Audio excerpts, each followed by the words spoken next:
नमस्कार, मी villa developer. आता आपण पश्चिम महाराष्ट्रातील सातारा जिल्ह्यातील खटाव तालुक्यातील बिरसा हे गावातील हे बस स्टँड.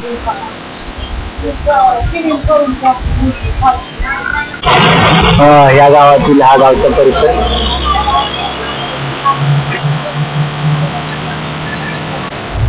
तसे या गावातील हा रोड.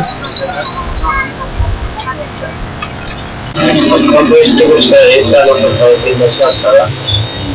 आणि नाव 10-16 पाण्याची काही चांगली सोय नाही. चांगली काय रोज येत नाही काय.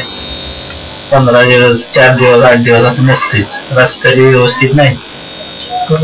वीज आपल्या गावात आहे ना तर लोड शेडिंग असते 8-10 तास तेवढंच. दुसरी टेलिफोनची सुविधा आहे. टेलिफोन तर व्यवस्थित आहे. टेलिफोन तर जायची व्यवस्था व्यवस्थित आहे. पहिली ते 12वी पर्यंत. आरोग्याचं पण एवढं काही मानावश्यक नाही. दवाखान्याची सोय या गावातील ट्रॅफिक गाडी